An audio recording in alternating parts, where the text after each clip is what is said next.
2016 is behind us, and what a year it's been. A lot of people have talked about this year as one of the worst in recent memory. We've had a lot of celebrities unfortunately leave us this year, but that's not what we're here to talk about today. This is Dust War Journals episode 4, and my name is Johannes Haglund. And for us in the Dust 1947 community, 2016 has, I think, overall been a pretty good year. We're going to get into more retrospective on the year itself in a little bit. But overall, I think we can look back on this year and see that it has been a good year for the game of Dust 1947. It's actually the first year that we can talk about 1947 as the name of the game, because prior to that it was called Dust Tactics, or it was called Dust Tactics Battlefield, and now we have most of it just condensed into one title. I think that's a good thing. It makes it easier to talk about. We also have Dust Warfare, of course. We shouldn't forget about that, but that's a separate system, and it's kind of unaffected by all this. But there's still stuff going on. I think even for the Warfare players, 2016 has been a pretty good year. But first off, let's talk a little bit about some news that's been going on. And basically there's been a lot of releases since last episode. We've had just seen a ton of new stuff come out. We have seen some old classic models that people have been craving to get back in stock for, it feels like years. And I'm talking mostly about the apes and the zombies for the Axis Blutkreuz. And it's fantastic that those are available to buy finally after all this time. And a very interesting detail about this is that there's new heads on both the apes and the zombies. They have gas masks now if you buy the premium or the primed editions. I'm not sure about the primed or the premium. I bought the zombie model kits, and these come with different heads, so you can choose the old traditional zombie heads or the new gas mask heads. And I think the same is true for the ape model kits. I don't know if you get any extra heads with the premium or the primed versions. I haven't heard any confirmation about that, unfortunately. I suspect not. I suspect you only get the gas mask heads with those releases. But feel free to correct me if I'm wrong about that. We've also very recently had finally the new Luftwaffe walkers released. And these look really cool. I absolutely adore the look of these models. It's basically a new version of the Tropical Heinrich and Tropical Hermann, which we've already seen in the NDAC faction for the Axis. But these versions are for the Luftwaffe, and as such, instead of the Scout rule, they have the Airborne rule, because now they have jump packs, and they also have a flamethrower. And these just look insane. These are basically glass cannons. You just drop them down anywhere, and you have... I'm not saying you are going to do this every time, that's the thing about them, but you can potentially shoot out like 3 or 4 units in turn 1 with these things. And that's just crazy. You do need a lot of luck for that to happen, because first you have to drop it, you have to roll and get your action, then you have to make the attack and shoot with a main gun on one target, with a machine gun on another target, and with a flamethrower on a third target, and even a fourth, because the flamethrower has range too. So you do need to have good positioning, and you need to have good dice rolls, but it is possible. So we'll see how this turns out. I don't think this is going to be overpowered, but for those rare occasions where all the dice roll the Axis player's way, people are going to get annoyed, I think. But I think it's fun. Half the time, or even more than that, it's just not going to work at all, and they're just going to drop down, do nothing, and just get obliterated. We'll see. They're amazing models anyway.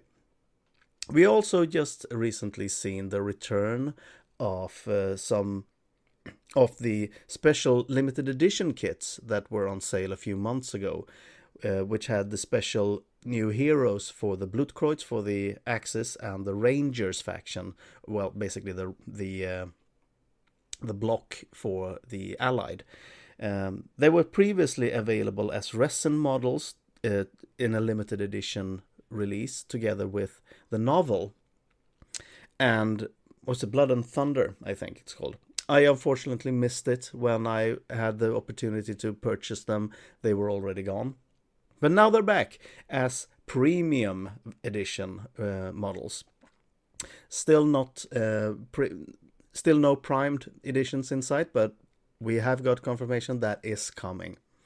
And these are really, really cool models. You get a new version of Sigrid for the Axis. You get 3 new ape heroes, and for the Allies you get the new Bravo command, which is either a new Ranger command squad or 5 individual heroes that you can place in your Ranger army. These are really thematic and really, really cool. I have unfortunately not read the novel yet, and I think all these characters are in that novel, so if you really want to get to know these characters, they're in there. So let's cast our minds back to the year that was and take a look at some of the stuff that happened during 2016 in the world of Dust 1947.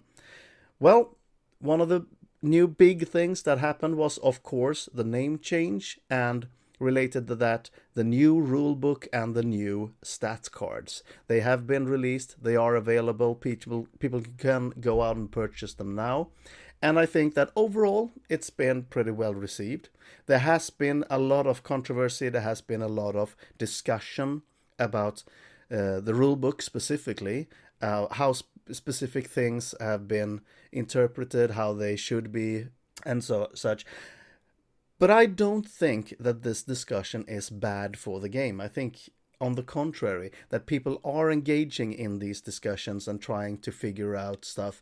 That just means that people are really engaged. It means that people really are thinking a lot about this game and just trying to figure out how to optimize every little single detail in a way that we didn't really have done before. And that, to me, at least, it seems like an elevated sense of urgency and elevated interest in the game. So I think it's positive. Another thing that we've seen, like I've mentioned before, we have seen that Dust Studios had really picked up the pace on new releases. We've had a few new releases every month. It's been just crazy with new stuff. Earlier in the year, it was a lot of stuff that was promised earlier from the Kickstarter. So the last things from the Operation Babylon. But we've started to see steadily new stuff coming out. We've had, it started, I think one of the first one was the USMC War Dogs, which are insanely cool and really, really powerful. And like I've said, now with the re-release of the Apes and the Zombies, the new Luftwaffe, there's tons of new stuff to play with for all the factions, and I think it's lovely. We've also had much of the Kickstarter stuff. Speaking about the Kickstarter, people have started to get their final packages. Not everyone, unfortunately. They're still, and unfortunately, really unfortunate actually, some of the biggest backers have yet to receive their packages, which is really, really unfortunate. I hope that will get fixed very soon, so we can put all this thing with the Kickstarter behind us. But a lot of backers have now received everything that they pledged for, which is just fantastic to be able to put that behind us. And I really hope that all backers will be able to say that in the coming months. We've also seen the game grow quite a lot in this past year. Almost every week, I think, we see new people coming into the official Facebook page and presenting themselves, just posting pictures of their newly acquired units, their first painted miniatures. It's just wonderful to see so many new faces. And that is also a very, very good indication of the overall health of the game. It is growing. It is really getting out there. People are bringing in new players, and this is really exciting to me. And if you want to talk about some personal milestones from this year, well, getting out, playing in international tournaments, meeting a lot of fantastic players, meeting Paolo, meeting Olivier, these things have been fantastic, of course. I think my proudest personal moment is that for the first time when I've had a fully painted army in a tournament. I'm not a very good or very fast painter, so to me that was a very big personal milestone.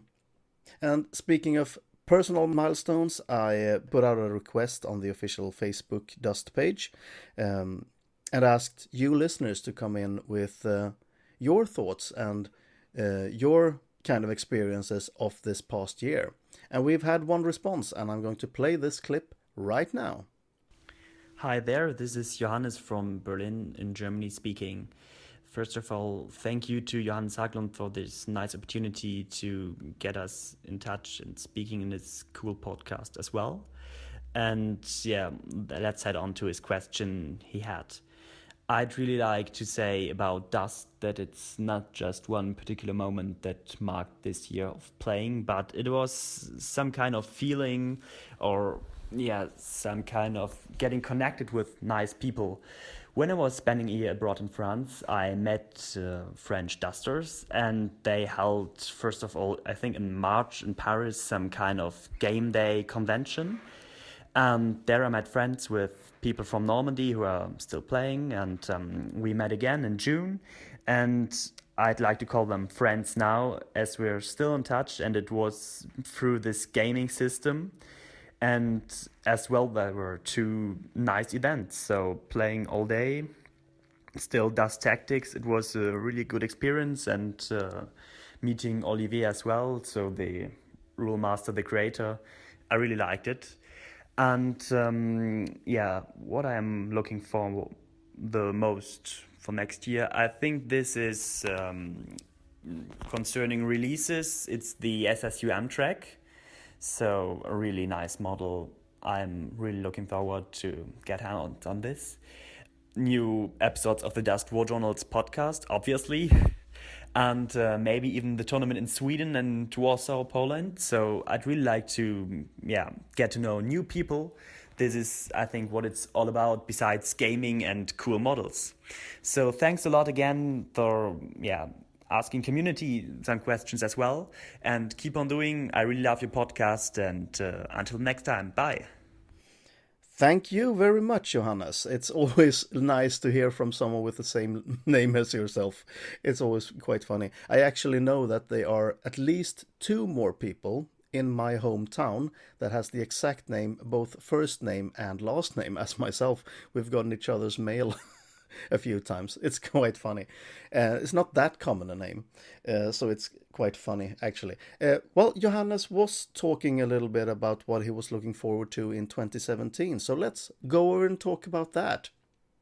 Because there are quite a lot of things that we should be looking forward to in 2017. 2017 is actually a pretty significant year in the history of Dust, because it's the 70th anniversary of the actual events that we depict in the game. The game is set in 1947, 2017, 70 years later. And that's interesting in and of itself, but more importantly maybe, 2017 is the 10th anniversary of the original Dust board game. I'm not talking about Dust Tactics here, I'm talking about the board game that was just called Dust. And this, I'm not sure if many people know about this. This was a board game that looks more or less like a version of Risk, with a big world map, and you go around and conquer areas and try to claim resources and stuff like that. I haven't actually played it myself, unfortunately. I have never seen a copy of this game in person. I would really love to play it sometime. It looks interesting, definitely. But the most interesting thing about it is that it is, as far as I know, the first thing released under the Dust name in the Dust universe. And 2017 means that the Dust universe is 10 years old. And we'll see. I hope we can get some interesting anniversary stuff from the studio. And if the studio keeps up the release pace that they've had the last few months, then we can expect to see just a ton of new stuff for Dust 1947 in 2017. I mean, we already seen some really, really cool previews. If you don't follow the official Facebook page, then maybe you should, because that's where all the new stuff is teased. If you don't use Facebook, well, let's just talk about this for a few minutes, because I think it's a slight problem that Facebook is basically the one place that has all the new information, all the new discussions. There is some discussion on like the Dust Monthly forum, for example, but none of the official people, so to speak, post on that forum, unfortunately. And I would really like it if they started to go outside of Facebook, because Facebook is good for a lot of things. It is not good for trying to go back and read old posts and trying to find specific posted images, specifically posted comments. We often have regular rules discussions on Facebook, which is a really good thing, that people like Olivier can come in and answer rules questions, but it's really difficult to go and find those specific answers later if you need them. So that's one of the reasons why I kind of hope that the best thing, I think, would be if the studio could set up their own official Dust Tactics web forum or something like that. That would be really, really good. But unfortunately, if Facebook is all we have, for the moment at least, then I know there are people who don't use Facebook and don't want to use Facebook. But hopefully these people have friends that use Facebook and can tell them about these new stuff, the new stuff when it comes out and when it's teased. And there are quite a lot of stuff coming out. That was the original point. Maybe if they keep up this release pace with all this new stuff coming out every month, then maybe 2017 will finally be the year when we see the Japanese. They have been teased a long time, but we haven't seen them in the game yet. So we'll see if we'll maybe can get them there. We'll see. There's still a lot of stuff to look forward to. But even if you don't want to buy all the new stuff coming in, there's still stuff you can do. There's still stuff you can do to kind of make your gaming experience fresh. And if I have a single bit of advice for you to take with you into the coming year of 2017, then it is this. Step out of your comfort zone. And by that I mean try to play with units that you haven't played with before. Try factions that you haven't tried. Try all blocks that you haven't tried playing with before. We're going to have a small local tournament here in Sweden pretty soon after the New Year's. I'm usually an Axis player. I have units from all the different blocks, but I mainly play Axis. I've played some allies but I have played very, very little SSU, and I'm going to rectify this. At this tournament, I'm going to play SSU, and that's not because I think I'm going to do that well with them, because I'm very unfamiliar with units, I have to admit that, but because I want to challenge myself. I want to play with units that I haven't played with before. I want to see how I can handle them, what I can do with them, how they feel to me. And just, like I said, step out of my comfort zone. Try to use units and tactics that I haven't used before, and try to see the game from all its different aspects, from all its different viewpoints. That's really how you get the most enjoyment and the most fun, both for yourself and for the people you're playing with and against. And with that said, I hope that you've had an amazing 2016, and I will see you on the battlefield in 2017. All music used in this podcast is by Kevin MacLeod at incompetech.com. If you want to get in contact with me and this podcast, you can email dustwarjournals@gmail.com, or you can follow me on Twitter or Instagram at dustwarjournals.